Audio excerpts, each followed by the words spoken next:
بسم اللہ الرحمن الرحیم۔ السلام علیکم ورحمۃ اللہ وبرکاتہ۔ سورہ رحمان سے شفایابی۔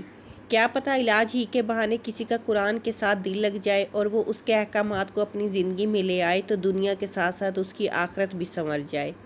قرآن پاک کا سننا بھی انسان کو جسمانی اور روحانی ترقی دیتا ہے۔ حضرت داؤد علیہ السلام کو اللہ تعالیٰ نے نہایت ہی پرکشش آواز عطا کی تھی کہ جب وہ زبور کی تلاوت کرتے تو پرندے اور پہاڑ تک وجد میں آ جاتے تھے۔ مدینہ منورہ کا پرسکون ماحول تھا۔ رات کا اندھیرا پھیل چکا تھا۔ پوری بستی پر خاموشی چھائی ہوئی تھی۔ چونکہ اس وقت لوگوں کے پاس زیادہ وسائل نہیں تھے، اس لیے مکانات بھی کم رقبے والے اور کچے ہوتے تھے۔ اکثر صحابہ کرام کا گھر ایک کمرے پر مشتمل ہوتا تھا۔ ایسے میں اگر کوئی گھر کے اندر اونچا بولتا تو باہر بھی آواز سنائی دیتی تھی۔ آن حضرت صلی اللہ علیہ وسلم راستے میں تشریف لے جا رہے تھے کہ اچانک انہوں نے ایک بہت ہی خوبصورت آواز سنی جو قرآن کریم کی تلاوت کی تھی۔ آواز بہت دلکش تھی۔ آپ صلی اللہ علیہ وسلم کچھ دیر کے لیے کھڑے ہو کر سنتے رہے۔ یہ حضرت ابو موسیٰ اشعری کا مکان تھا جہاں وہ رات کے سکوت میں اپنے رب کی عبادت کیا کرتے تھے۔ اگلی صبح جب وہ مسجد نبوی تشریف لائے تو آپ صلی اللہ علیہ وسلم نے ان کی آواز اور تلاوت کی تعریف کرتے ہوئے فرمایا، اے ابو موسیٰ، تجھے داؤد علیہ السلام جیسی بہترین آواز عطا کی گئی ہے۔ لحن داؤدی کی اصطلاح آپ نے سنی ہوگی۔ عربی میں لحن آواز اور لے کو کہتے ہیں۔ حضرت داؤد علیہ السلام اللہ کے وہ برگزیدہ پیغمبر ہیں جنہوں نے نہایت ہی سریلی اور پرکشش آواز عطا کی گئی، اور جب وہ زبور کی تلاوت کرتے تو پرندے اور پہاڑ تک ان کے ساتھ وجد میں آ جاتے تھے۔ سریلی آواز انسان کو کھینچ لیتی ہے۔ کھانے کی اچھی چیز، خوشبو یا سریلی آواز ایسی چیزیں ہیں جو انسان کو اپنی جانب متوجہ کر لیتی ہیں اور ان کی وجہ سے انسان کے دل کو خوشی ملتی ہے۔ میک گل یونیورسٹی مونٹریال کی تحقیق کے مطابق انسان جب کوئی سریلی آواز سنتا ہے تو دماغ میں موجود ڈوپامین ایسی لہریں پیدا کرتا ہے جس کی وجہ سے انسان کو انجوائمنٹ اور خوشی ملتی ہے۔ خوبصورت آواز انسان کے اندر بشاشت اور تازگی پیدا کر دیتی ہے۔ یہ اپنے پس منظر کے لحاظ سے اس کو غمزدہ یا خوش بھی کر سکتی ہے اور اس کے اندر جوش بھی پیدا کر سکتی ہے۔ دنیا میں بہت ساری خوبصورت آوازیں پیدا ہوئی ہیں، اب بھی موجود ہیں اور مستقبل میں بھی آنے والی ہیں، لیکن ایسی آواز کسی نے کم ہی سنی ہوگی جس کے اندر اس قدر درد اور سوز ہو کہ وہ سیدھی انسان کے دل پر جا کر لگے اور اس کو اپنے سحر میں جکڑ لے۔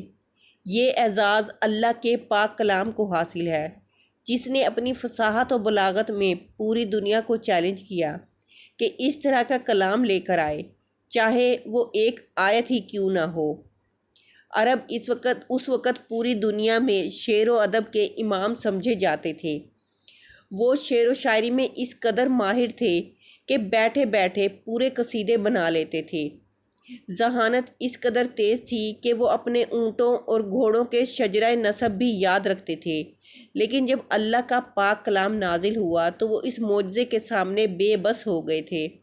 آپ صلی اللہ علیہ وآلہ وسلم جب خانہ کعبہ میں تلاوت فرماتے تو اس وقت قریش کے بڑے بڑے سردار چھپ کر وہاں آتے اور قرآن سنتے۔ قرآن پر ایمان نہ لانے کے باوجود بھی وہ اس کی حقانیت کو تسلیم کرتے تھے اور اسی وجہ سے بار بار اس کو سننے کی کوشش کرتے تھے۔ قرآن کریم کا دل۔ سورہ رحمان ایک ایسی سورہ ہے جس کو قرآن کریم کا دل کہا جاتا ہے۔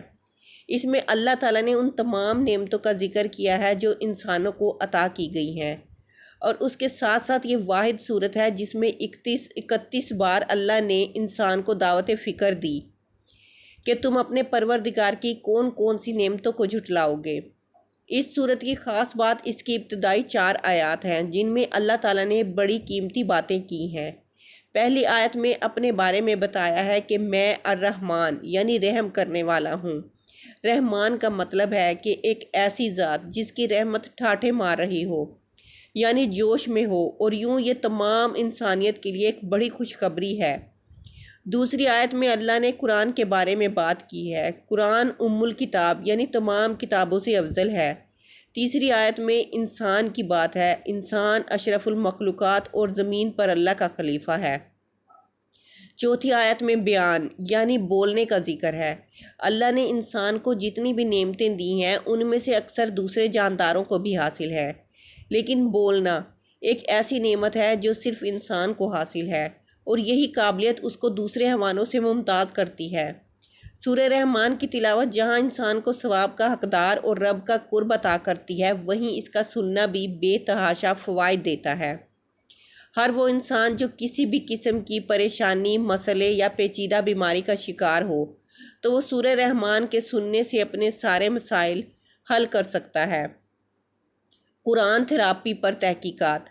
ناروے کے پرائم ٹی وی سے سورہ رحمان کے فوائد پر مشتمل پروگرام پوری دنیا میں لائیو دکھایا گیا، جس میں بتایا گیا کہ کس طرح سورہ رحمان کی تلاوت سننے کے ساتھ ساتھ انسان اپنے جسم میں حرارت محسوس کرتا ہے، اور تلاوت سن لینے کے بعد آدھا گلاس پانی پینے سے اس کو ایسا ہی سکون ملتا ہے گویا کسی نے جلتے انگاروں پر پانی ڈال دیا ہو۔ سوشل میڈیا پر موجود ڈاکٹرز اور سرجن کے انٹرویوز سے معلوم ہوا ہے کہ باوجود میڈیکل ماہرین کے وہ بھی اس بات کے شاہد ہیں کہ سورہ رحمان کے سننے سے بے تحاشا فوائد حاصل ہوتے ہیں۔ لاہور سول ہسپتال کے ایک سینئر ڈاکٹر بتاتے ہیں کہ میں نے اس عمل کے متعلق سن رکھا تھا، لیکن اس پر کچھ زیادہ یقین نہیں تھا۔ میرے وارڈ میں ایک لیڈی ڈاکٹر جب زندگی سے مایوس کسی مریض کو یہ عمل بتاتی تو میں اس کو ڈانٹ دیتا، لیکن پھر خدا کا کرنا ایسا ہوا کہ میں خود کینسر کے مرض میں مبتلا ہو گیا۔ 2 سال کی شدید تکلیف کے بعد میں نے خود اس عمل کو آزمانے کا فیصلہ کیا، اور اللہ نے مجھ پر اس قدر کرم کیا کہ میری ساری تکلیف اور بیماری ختم ہو گئی۔ اسی طرح ایک خاتون سرجن نے اپنے تجربات بتاتے ہوئے کہا کہ کافی عرصہ پہلے کی بات ہے کہ جب میں اپنی سروس کی ابتدا میں تھی، اس وقت ایک مریض ایسا بھی آیا جس کی حالت بہت خراب تھی اور وہ وینٹیلیٹر پر تھا۔ میں نے اس کے گھر والوں کو یہ عمل کرنے کے لیے بتایا، انہوں نے شروع کرایا اور 7 دنوں کے بعد مریض کی حالت بہتر ہو گئی۔ حالیہ کووڈ کی وجہ سے جب وینٹیلیٹرز کی کمی ہو گئی تھی، پاکستان میں بھی یہی صورتحال تھی۔ اس دوران میں آن ڈیوٹی رہی۔ مجھے بہت سارے لوگ فون کر کے کہتے کہ خدا را ہمارے مریض کے لیے کسی وینٹیلیٹر کا بندوبست کر دے۔ میں ان سے کہتی ٹھیک ہے، لیکن اس کے ساتھ آپ یہ عمل بھی کروائیں۔ میری آنکھوں کے سامنے کئی سارے کرونا کے مریض تھے جنہیں وینٹیلیٹر بھی میسر نہیں آیا، لیکن سورہ رحمان کے سننے سے انہیں شفا مل گئی۔ ہدایت کے ساتھ شفا بھی قرآن مجید اللہ کی وہ کتاب ہے جو انسانیت کے لیے ایک شفا بن کر نازل ہوئی ہے۔ اللہ تعالیٰ فرماتا ہے، اے لوگو جو ایمان لائے ہو، تمہارے پاس تمہارے رب کی طرف سے ایک نصیحت اور دلوں کی بیماری کے لیے شفا آ گئی ہے، اور ہم قرآن میں جو نازل کرتے ہیں وہ مومنوں کے لیے شفا ہے، مگر ظالموں کے لیے یہ قرآن خسارے کے علاوہ کسی چیز میں اضافہ نہیں کرتا۔ اے محمد کہہ دیجئے یہ قرآن ایمان لانے والوں کے لیے ہدایت اور شفا ہے۔ جب یہ بات واضح ہو جاتی ہے کہ قرآن مجید کتاب ہدایت کے ساتھ ساتھ شفا بھی ہے، تو پھر یقینی بات ہے کہ جو بھی پورے یقین اور خلوص دل کے ساتھ اس سے شفا یابی چاہے گا اس کو ضرور ملے گی۔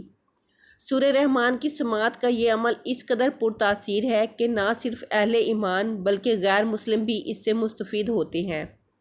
چنانچہ اوپر جن خاتون سرجن کا ذکر کیا گیا انہی کا کہنا ہے کہ ایک دفعہ ایک مریض بڑی تشویشناک حالت میں ہسپتال لایا گیا۔ اس کا علاج چل رہا تھا، لیکن کوئی فرق نہیں پڑ رہا تھا۔ چنانچہ میں نے انہیں سورہ رحمان سنانا شروع کر دی۔ ایک دن کسی مصروفیت کی وجہ سے میں انہیں نہ سنا سکی۔ جب میں مریض کے پاس آئی تو میں نے پاس بیٹھی عورت سے پوچھا کہ آپ نے آج انہیں تلاوت سنائی ہے؟ انہوں نے کہا کہ آپ نے پریئر تلاوت کا جو طریقہ بتایا ہے اس سے ہمارے مریض کو بہت فرق پڑ رہا ہے۔ بات دراصل یہ ہے کہ ہم لوگ عیسائی ہیں تو کیا ہم بھی یہ عمل کر سکتے ہیں؟ میں نے کہا جی بالکل۔ یوں انہوں نے اس کو جاری رکھا اور وہ مریض بالکل تندرست ہو گیا۔ اب جو سورہ رحمان سننے کا طریقہ ہے وہ درج ذیل ہے۔ سورہ رحمان سننے کا عمل انتہائی آسان ہے۔ آپ کو کوئی بھی پریشانی ہو، کوئی راستہ سجھائی نہ دے رہا ہو، کسی بھی بیماری میں مبتلا ہوں، صبح دوپہر شام آنکھیں بند کر کے قاری عبدالباسط مصری کی آواز میں بغیر ترجمے والی سورہ رحمان سنیں۔ ہر دفعہ سننے کے بعد آدھا گلاس پانی پیے۔ پانی پیتے ہوئے آنکھیں بند رکھیں اور 3 بار دل میں اللہ اللہ اللہ کہہ کر 3 گھونٹ میں پانی پئیں۔ یہ عمل 7 روز تک جاری رکھیں۔ اس میں یہ بات بھی ذہن میں آ سکتی ہے کہ سورہ رحمان سننے کی بجائے خود کیوں نہ پڑھی جائے۔ یہ بات بھی ٹھیک ہے اور اس کا اجر و ثواب بھی بہت ہے، لیکن قرآن سننا بھی ایک بہترین عمل ہے۔ اللہ رب العزت کا ارشاد ہے کہ اور جب قرآن پڑھا جائے تو اسے کان لگا کر سنو اور خاموش رہو تاکہ تم پر رحم کیا جائے۔ قرآن کی تلاوت جب خاموشی کے ساتھ سنی جائے گی تو اللہ بھی رحم کرے گا، اور اس رحم کی وجہ سے سننے والے کے جو بھی مسائل ہوں گے وہ ختم ہو جائیں گے۔ قرآن سنتے ہوئے آپ تخیل کے پردے میں قرآن کے الفاظ اور معنی پر غور کر سکتے ہیں، اور اس سورہ میں جو جو نعمتیں اللہ نے بیان کی ہیں اپنی زندگی میں اس کا جائزہ لے سکتے ہیں۔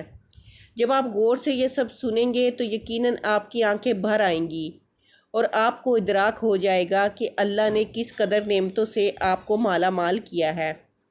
اس کے ساتھ قاری عبدالباسط کی آواز میں سننا اس لیے ہے کہ باقی قارئ حضرات کی آوازوں پر بھی تجربات ہوئے، لیکن جو نتائج قاری عبدالباسط کی آواز میں ملے وہ کسی اور میں نہیں مل سکے۔ عین ممکن ہے کہ قاری عبدالباسط نے بڑے ہی خلوص اور شوق کے ساتھ یہ تلاوت کی ہو اور اس کی برکت سے آج اس قدر شاندار فوائد مل رہے ہوں۔ یاد رکھیں، اس مضمون کا مقصد کسی بھی طرح ہومیوپیتھک یا ایلوپیتھک